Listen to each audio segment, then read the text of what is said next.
Oke, mari kita selami pembahasan ini.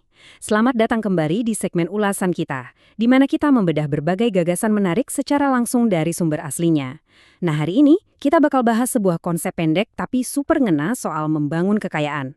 Lebih spesifiknya, gimana sih orang biasa kayak kita ini bisa mulai berinvestasi bahkan ketika dompet lagi bener-bener tipis?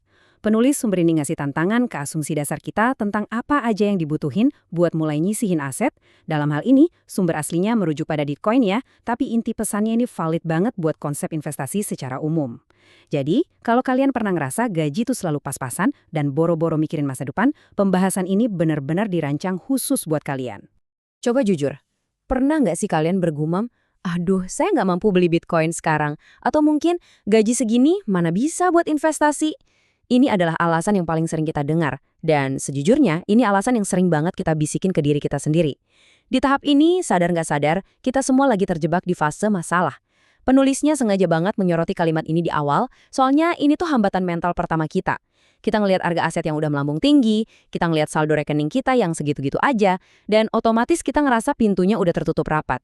Kita jadinya cuma duduk di pinggir lapangan jadi penonton, karena ngerasa nggak sanggup beli tiket masuknya. Bagian 1. Mitos harga terlalu mahal dan mengapa menunggu justru adalah risiko terbesar. Penulis teks ini benar-benar langsung menyerang ide bahwa kita harus nunggu sampai kondisi finansial kita ideal.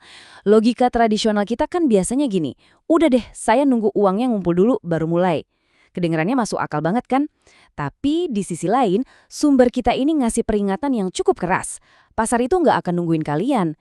Kalau kalian nunggu sampai ngerasa kaya buat mulai investasi, aset yang pengen kalian beli itu nilainya udah keburu terbang entah kemana.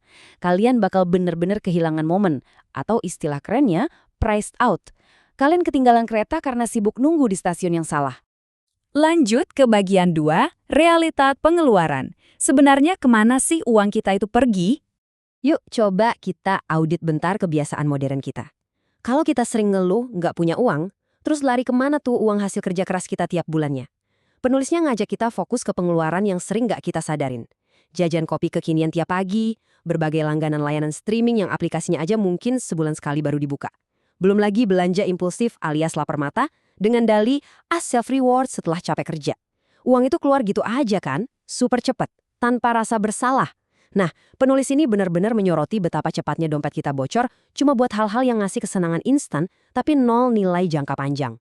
Coba perhatian angka ini. $10. Atau ya kalau di kita sekitar Rp150.000 lah. Penulis mengamati ada kontradiksi yang aneh banget dalam perilaku kita.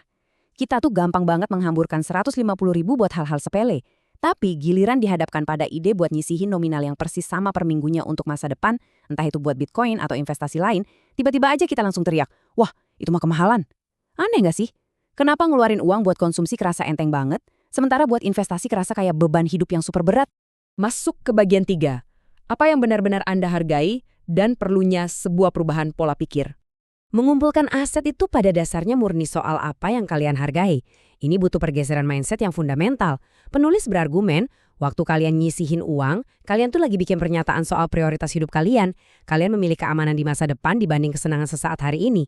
Nah, hal yang menarik benar-benar dari pesan ini adalah sikap ideologis yang diambil oleh sang penulis. Dengan berinvestasi, si penulis ngelihat itu sebagai pesan tegas, saya nggak mau lagi main di sistem uang fiat.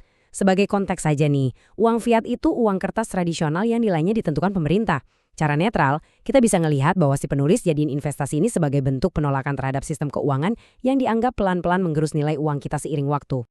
Kalau obrolan soal sistem keuangan ini udah mulai bikin kepala pusing, tenang, tarik napas dulu. Penulisnya buru-buru ngasih jaminan yang bikin lega kok. Kalian sama sekali nggak dituntut buat jadi pakar finansial lulusan kampus top. Kalian nggak perlu punya insting sakti buat nebak kapan harga pasar bakal naik atau turun. Dan yang paling penting, kalian nggak perlu kaya. Syarat utamanya itu luar biasa simple, walau kadang paling susah dilakuin. Kalian cuma perlu mulai. Udah itu aja, titik. Bagian 4. Tantangan $5 dan langkah nyata buat masa depan kalian. Setelah kita bedah masalahnya tadi, sumber teks ini ngasih solusi yang super meraktis. Ini dibikin kayak semacam tantangan langsung, biar kita bisa nerapin semua teori tadi ke langkah yang beneran nyata. Jadi, poin krusialnya adalah angka ini. $5, sekitar 75.000 perak. Ini adalah satu-satunya tiket masuk yang diminta sama penulis buat minggu ini. Nggak usah mikir jutaan rupiah, cukup $5 yang biasanya amblas nggak karuan. Dengan masang target serendah ini, penulisnya tuh kayak mau ngehancurin sisa-sisa alasan saya nggak punya uang dari otak kita. Siapa aja pasti bisa nemuin nominal sekecil ini kalau beneran merhatiin pengeluaran. Terus, gimana cara praktis dapetin $5 itu? Penulisnya ngasih panduan yang spesifik banget. Pertama, tahan dulu deh pesan ojek online atau food delivery. Jalan kaki dikit atau masak mie instan sendiri kek. Kedua, coba cek mutasi rekening dan batalin aja satu langganan ekstra yang emang nggak pernah kalian sentuh bulan ini. Ketiga, usahain makan di rumah untuk satu malam aja di minggu ini daripada hangout di luar. Langkah-langkah ini tuh super gampang, bener-bener bisa dilakuin besok pagi dan secara langsung ngerubah uang receh dari konsumsi sesaat jadi tabungan masa depan. Sebagai penutup ulasan kita kali ini, teks tersebut tinggalin kita dengan satu pemikiran yang cukup nusuk nih. Kere atau lagi bokeh hari ini itu cuma status sementara. Itu bukan vonis umur hidup kalian. Tapi pertanyaannya, kalau kalian terus nolak untuk ngambil tindakan, bahkan untuk hal sekecil nyisihin $5, bukankah itu berarti kalian emang milih untuk tetap terjebak di posisi itu? Diam nungguin keajaiban datang itu sama aja jaminan pasti kalau nggak akan ada yang berubah. Jadi pilihannya ada di kalian. Mau terus bikin alasan, atau mulai beraksi sekarang juga buat diri kalian di masa depan. Silahkan direnungkan ya. Sampai jumpa di pembahasan kita berikutnya.